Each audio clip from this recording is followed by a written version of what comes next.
Hi, Karen Curry Parker here with your weekly Human Design Evolution Report. Just to let you know, I'm on the road for the next 3 weeks, so I am broadcasting this to you from the steamy jungles of Houston, Texas this week.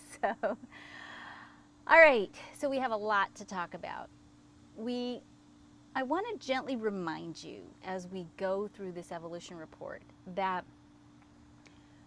we are in a global cycle that is a huge cycle of shifting and flux. And part of this cycle is us going through a deep collective reevaluation of who we are, what we think is possible, what's possible for us individually, what's possible for us in terms of humanity. It's a time where, especially in this place where we are in the cycle, where we are being invited to step into the creation process of a new template for what we really want to be creating in the world. So there is, by nature, in this flux and in the midst of this shift, a lot of change and transition, and a lot of resistance sometimes to the transition and the shifts, and a lot of realigning that happens as a result of manifestations of certain kinds of qualities of energies and circumstances. When we look at the human design chart as a blueprint for the human experience, what we see in the cycle of evolution is anytime we have a cycle of expansion and growth, it's always triggered by a cycle of, and I'm going to use this word because, and it's not a word we like very much, but a cycle of struggle. There's a difference between struggle and suffering, and I really want to point that out because we're not designed to suffer. We are designed to struggle for the things that are truly valuable. We are designed to discover what's valuable from our struggles. And if you think about it, just from a strictly Darwinian evolutionary perspective, if we didn't have some kind of struggle, we would have wanton, crazy mutation happening all over the place, and some of it would be awesome and some of it would be really strange and depleting. So the nature of struggle is to help us verify and validate for ourselves and to discover what are the things that are truly meaningful, what are the adaptations or the mutations or the changes or the transformations that are happening that are ultimately really useful and really powerful and bring us closer to creating the template and the energy for a cycle of sustainable peace, a cycle of sustainable resources, which is where we're heading.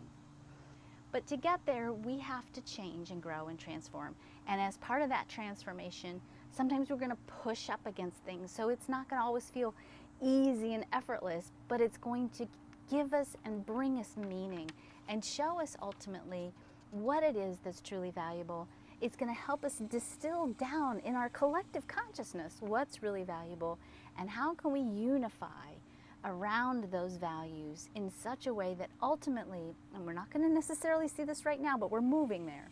Ultimately, how can we all come together and create a global environment that is abundant and nurturing and sustainable and safe and beautiful? We're getting there. But right now we're in this disruptive cycle. We're breaking an old cycle and we're struggling to discover what's really valuable. And when we go through some of the cycles like we've been through this year that has had associated with it a lot of resistance and inner contemplative kinds of energies, a lot of retrograde stuff, which is important energy because it's energy that helps us recalibrate and attune ourselves to our intentions and our desires. When we have a lot of things that happen that are extreme and we are confused and don't understand some of the intense extreme things happen, as we've seen in the last couple of weeks when we've literally been working with the energy of extremes, we have to remember that we are moving towards becoming a species that is deliberate versus reactive. And for us to be deliberate in terms of what we create versus reactive, when we experience extremes, or as we're going to experience last week we had extremes, this week we have taking a broad overview and a perspective, but we also still have the energy of extremes.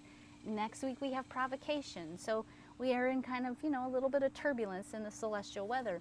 But for us to be deliberate, we have to see what's going on for what it is, and we have to not react with emotions or retaliatory. Obviously, I'm not saying don't have emotions. Obviously, terrible things happen. That's part of the human experience. Part of triggering the compassion is to have the emotional response. But we should not and cannot be, in terms of being deliberate, retaliate from an emotional perspective.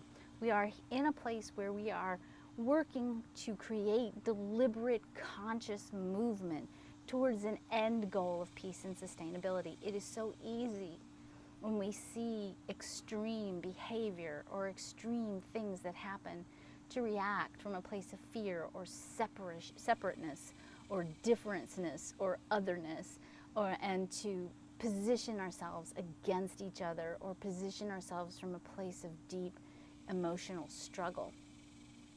For us to create, and this is what celestial weather is asking us to do, for us to create and to be part of establishing a new foundation and a new framework and a new template for something different, something more sustainable, we have to take a deep breath in the face of extremes. And we have to take a deep breath in the face of provocation. And we have to take a deep breath in those places where we're being poked and prodded and made uncomfortable. And step back and say, okay, what am I wanting? What do I want? And this is not just on a global level, but also on a personal level. This is where we're at right now. What do I want? Where am I out of alignment energetically and emotionally and mentally with that intention? Where do I need to attune myself to what I really want to be creating? And how can I take conscious and deliberate actions? Okay, conscious and deliberate actions to continue to create what I want, even in the face of things not looking like I want them to look. Just because it doesn't look the way you want it to look right now doesn't mean you're not creating it. We are in the middle of creating it. But we can't lose connection with that inner deliberate creative force. And the way this creative force works, and this is what we're working with these next couple of weeks. So roll with me here. I really am on I really am doing the transits. The way the creative process works by design is this. You have within you this powerful attractive force. It draws into your reality everything that you need and want, everything that you desire. That attractive force is attuned.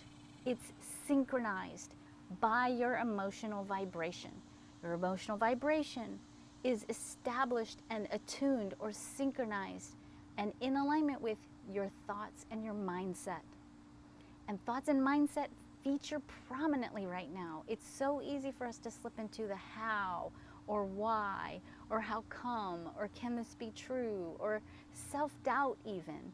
That's kind of the dark side of the nature of our mind, but to instead use the mind to stay in a place of openness and hold a vision for what it is that you're really wanting, and use that vision not to create, you don't want to necessarily create specifically the vision that you have.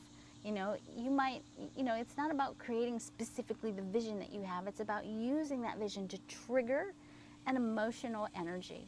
And that emotional energy then attunes the magnetic force that is in the heart of who you are and draws into your reality then the experiences that are in sync with that particular vibration.